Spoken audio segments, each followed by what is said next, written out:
Hello everyone, welcome to another live stream here at my YouTube channel. My name is Christina Werner and we're going to have some fun tonight with some dye inks. We're going to watercolor with dye inks, and I thought it would be kind of fun to recreate a card that I made with a new background stamp that just came out yesterday. Hold on, it's like caught on it. There we go. This is, well, I'll just pull all this out. This is all one big bundle.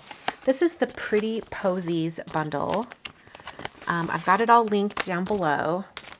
If you go to that link that's in the video description, that very top link that says visible supply list, you'll see it right there. So in this bundle, there is a background stamp. That's what we're going to be using tonight for all of our painting. And then there's this 4x6 stamp set. So some of the flowers that are on the background. And then we've got dies that cut out the flowers in the stamp sets, as well as a nice oval frame. You'll see that on a card I'm going to show you in a minute. And then there's a fourth product in this set, and it's a stencil. And this is a 6x9 stencil set, and it's really fun to work with. You can really build a whole background from using the stencils. But I really wanted to do some watercoloring because I was thinking, you know, I'm going to show you all these cards I made with this bundle. And of all the cards that I made with this bundle, this was the one that I had the most questions about. Like, how did you do that? So here we go. So here is one where it has the stencil. There's, oh gosh, I think there's 5 stencils. Is that right? Yeah, there's 5 stencils that create the actual pattern. And then I used this stamp set for the greeting and then the die for the little oval. And I was thinking I could recreate this card, but we'll have the background be the watercolor. So we'll do it a little bit differently than the example I'm about to show you. Here's one where I stenciled the flowers and put that behind that thanks. And these are also stenciled flowers. Here's one with just really simple die cut, or I should say gold embossed and then die cut flowers. And then this is the watercolor card that I had quite a few questions about, just about how I did the painting and how I use the Concord and 9th inks to do all of the painting. So I thought I would go ahead and do that tonight. We'll do a little bit of watercoloring, and I'm going to keep this card out just so I can kind of remind myself what I did. So this is Fabriano Artistico Extra White. This is in the cold press version, and I have this little scrap in here. So I'll just cut this in half and we'll stamp this one. Okay, since I'm going to be doing this background stamp, well, I guess I could just put it right there. Yeah, we'll just put it right there and just stamp the 1/2. Joy is asking, will distress watercolor cardstock by Ranger work? Yes, you could use distress watercolor cardstock. I think it works pretty well. It's not my favorite. I don't like the texture of that paper, but I think that's just a personal preference. I don't think it can handle quite as much water as sometimes I like to do for my watercolor background or watercolor paintings. So it's not my personal preference, but I know a lot of people who love it. So if that's what you have and you love using it, I say go for it. Tabitha says, does the stencil fit over the background stamp? No. I had to manipulate the stencil a little bit so that, well, I don't know. That's a good question. After I stamp this, let's break out the stencil and check. I'm pretty sure I had to move some of the flowers to make the stencil work. So I don't think that they work together directly. But let's test that when I'm done here. All right, run this over that. I'll break out some gold embossing powder. I'm going to keep this background stamp in my MISTI just a little bit longer, just in case I need to re-stamp this at all. Hoping I don't. All right, and I'm glad there's a little bit of non-stamped area on this one end, so I have somewhere to hold it.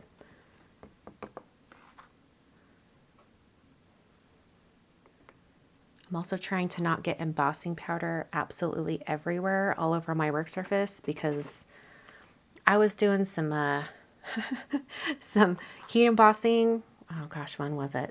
About a week and a half ago, I guess. And I got white embossing powder absolutely everywhere. It was all over my lap. It was all over my work surface. I have never had so much embossing powder all over me. And how long have I been doing this? I think 20 years I've been making cards like this. And I could not believe it that I had so much embossing powder all over me. Okay. All right, here we go. There is that gold outline on all the flowers. And I'm going to take this down to a board for all of my painting. And we also wanted to compare it to the stencil. So let's take a look at that. And I'm going to grab the stencil set. You know what? I'm pretty sure I moved some flowers around when I was designing it. And I thought to myself, yeah, you're not going to be able to use the stencils with the background stamp, but let's check just to be sure. Because who knows? Oh. Y'all, we're in business. It is the same. I'm so smart. I'm smarter than I ever thought I was. I thought for sure I'd move things quite a bit. You know what? It does look like maybe a few little things have shifted, but for the most part, it's not so bad. I think it's pretty close. So that would probably also mean that like this flower would be in the right, where is it? That one right there. Yep. Look at that. You know, I didn't even think to put those together because I didn't think they matched, but they certainly do. Learn something new every day, right? So last week I did watercoloring with Distress Ink re-inkers. And this time I'm going to use Concord and 9th inks, and we're just going to smush them right down onto the pad. Now, most dye inks you can watercolor with.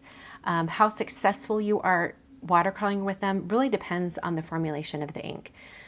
The Concord and 9th ink, as well as, gosh, SSS Stamps Positively Saturated. I'm trying to think of any other ink lines that I'm familiar with that are like this. I think the new fresh dye inks from Altenew are also like this, where the inks are not permanent once they're dry on your paper, that they can be reactivated with water.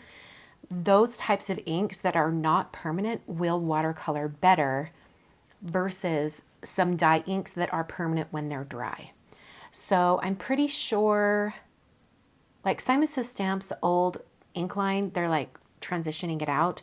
That one happens to be waterproof. You can paint with it. I've done it in the past, but you don't have as much time to kind of work with it because once it's dry in the paper, it's permanent. It's not moving. Whereas using these other inks that are, you know, that can be reactivated, it's much easier to paint with them. All right, I've got 4 colors. I'm using Buttercup, and I'm going to smush down Juniper. Then I've got Fig. I love Fig. It's one of my favorites. As well as Dragonfruit. Okay, I'm going to use a nice big brush here. I'm going to do an under layer or under painting. I like to do this quite a bit. If you've seen any of my watercolor videos, you probably have seen something like this. I'm going to spray my watercolor paper, get a little bit of water going, and then I'm going to get some water. Oh, I think there was some blue or green in my brush or something because it made the yellow not quite as bright. That's okay. I'm going to come over here and I'm just going to start putting down quite a bit of color in a couple spots. Clean off my brush and then come in with some other spots of color. Got 2 other colors to get on here, so I don't want to fill this in completely.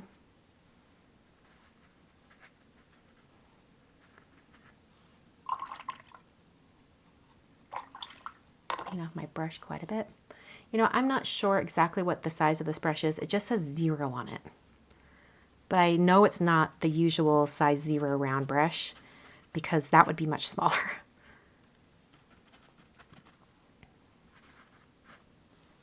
Okay. So this is actually going to dry back quite a bit.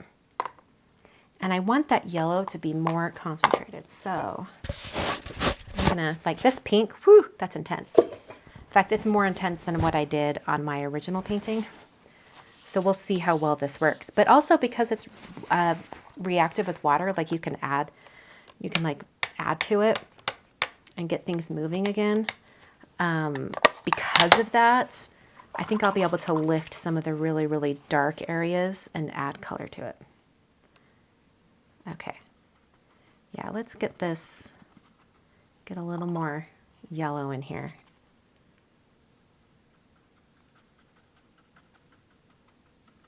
I just want just a little more yellow.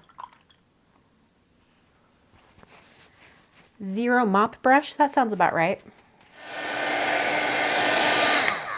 Okay, I think that is basically dry enough. Yeah, we're good. Get another paper towel that I can use. And now I'm going to start bringing in some color and defining the different floral edges. I'm going to switch to a smaller brush. A size 2 is generally, or size 2 or 4 is generally what I like to use when I'm painting. Here we go. So here's a size 2. And basically what I'm going to do, let's look at the original. You can see this background is much more pale. Like this is some pretty intense color.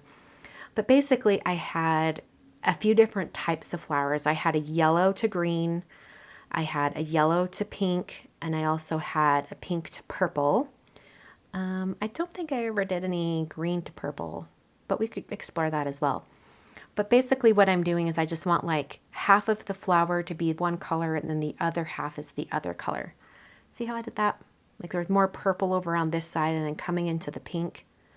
So that's generally what I'm doing. I'm going to leave the background as is. And the color of the background also kind of informs me on what color my flower is going to be. Like over here, I'm not going to be able to walk that back to a yellow and green. It's probably going to be a pink and purple. So I can just pick up some of this purple and I can just start to bring that in right there in the center. Get a little bit of water and I can kind of get that spread out a little bit.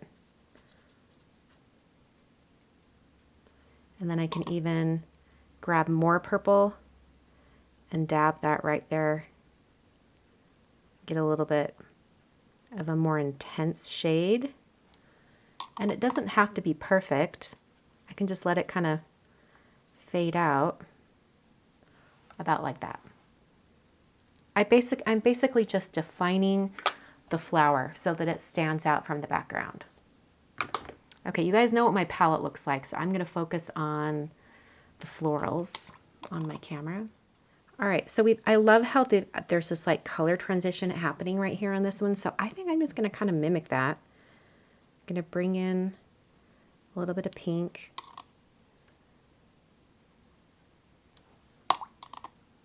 Then I'm going to grab a little bit of the purple. And I'm just going to grab some water, kind of encourage those inks to kind of mix a little bit. And then down here at the other end, we've got our green shade. You can kind of mix up into it. I'm not going to worry about the centers quite yet.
water droplet looks. They're like right here and here and this one up here by using a spray bottle in the palm of my hand.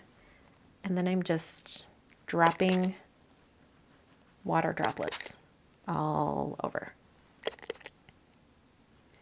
And I've noticed that, you know, with distress inks, you get that like kind of like bleached water droplet look like almost immediately. But with regular dye inks, like these inks from Concord and Night, you need like a minute or two to really let it soak in. So I'm just gonna let it soak in. Also, like tipping the board back and forth gets the water moving within those little droplet puddles. And that'll do a little bit as well. All right, I'm going to let that sit for just a moment. I'm not worried about anything that's right on the edges because it's going to be cut off. I'm not going to worry about it. I got a lot of water on that flower. I hope I didn't completely ruin it. Like this and just pick up. Wow, that's a lot of color it's picking up. Okay, so it just gives it more like a splotchy look. All right, something that I did on the original is I splattered on a bunch of the ink colors and then also splattered on some gold. I think I'm going to skip splattering on the ink colors, but I do want to do the gold. I have my Christmas watercolor set from Iuile Watercolors with my favorite color, which is Star. I actually have it in here twice. I've got two pans of it because I love it so much. So I've been using this one right here though, so I'm going to use that one first. So when I do paint splatter, I like to round my brush off the edge of an acrylic block, and that gives me a little bit more control over where the splatter is going. Okay, so I'm just going to run this off the edge here and kind of flick my brush, and it kind of keeps all the paint splatter to just right in front of me. Like I'm looking out here, I've only got a little bit of paint splatter over here on my left side. Everything else is mostly just on my project.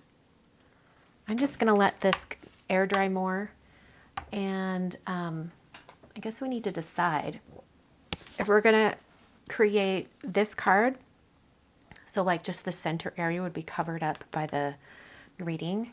In fact, we could even maybe, ooh, I just had a thought. What if the greeting was like the white here was vellum, the greeting was stamped in gold, and then I had a matte gold frame. That could be really pretty. So now I'm going to be using the Pretty Posies stamp set. I was just using the background. Now I'm going to use the stamp set. My stamp is stained pink because that's the color of ink I used on this before. All right, got my Versamark right here. I'm going to prep this with anti-static powder.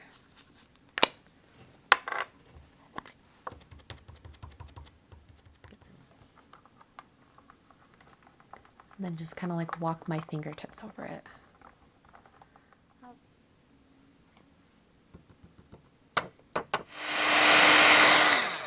Oh, that's so pretty. That gold on the vellum. Stop it. I'm going to make sure I use a cleaner plate on top that won't leave impressions on the gold. I have ink all over my hand and I just noticed. Oh, I love this little itty bitty gold frame. Love it so much. It's going to be beautiful.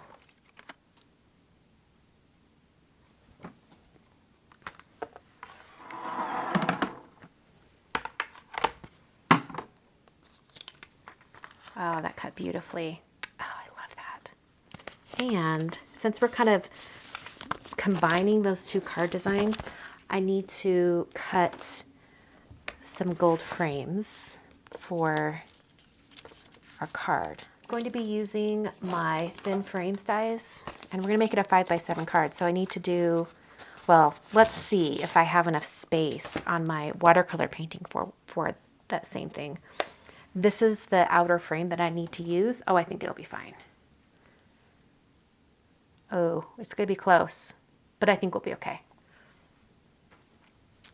So I'm going to cut the gold out of that same frame so that I can just, you know, puzzle piece my watercolor painting inside. And now I'm going to cut this out just like that. And because I'm paranoid about that ink not being completely dry, I'm trimming off some paper, and I'm going to put that protecting my plate.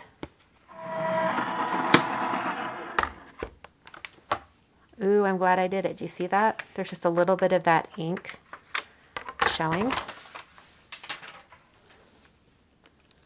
Okay, so now, if I wanted to save this little frame to use on something, I absolutely could, but I don't plan to use it on anything, so that's going to be discarded.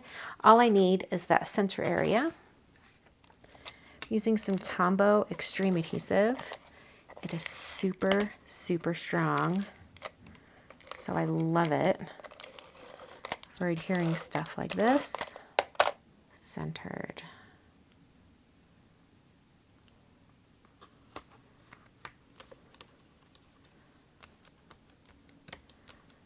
All right, and once I already have that down, then I can just add a little line of glue around the outer edge, and then I can just put my frame down right on it.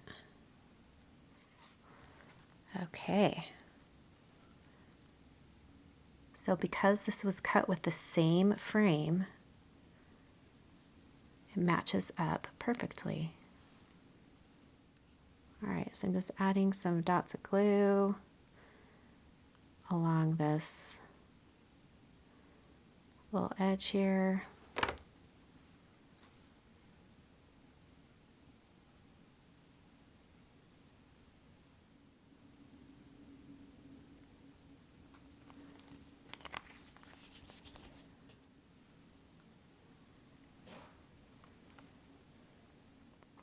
Okay, this was a good choice. Ooh, I love that. I wish it could be like popped up a little bit. I guess I could cut a bunch of those frames, but I'm not going to worry about it. But I am going to put glue on the outer edge of that frame so that that's what will be behind the vellum. There we go. Okay, stay there. So here is the finished card for tonight. I love how that turned out. I love the like kind of intricate pops of gold. It's kind of like I took this card and we have this one. So it's kind of a combination of those two card designs. I love that. I mean, I'm sad that the purple and yellow flower is a little bit obscured, or completely obscured really. But all of these around the outer edge still look lovely. So I think it's just super pretty. I think this watercolor background, I think it turned out even better than this one. So kind of just goes to show that, you know, maybe if you like a card, make it twice and it might turn out a little bit different. Kind of interesting. Thanks so much for watching. I will be back on Wednesday at, I think I've scheduled it for 3 p.m. Mountain Time in the afternoon for a live mail call. Please come back and join me. I'm going to be opening the mail, and the theme for February was coloring. So I'm expecting so many amazing cards. You all like knocked this theme out of the park last year in 2024. I had to repeat it in 2025. So we're going to have some amazing cards. I just know it. Come and join me on Wednesday afternoon to watch that. And thank you so much for watching this video. Thanks so much, and I'll catch you guys next time.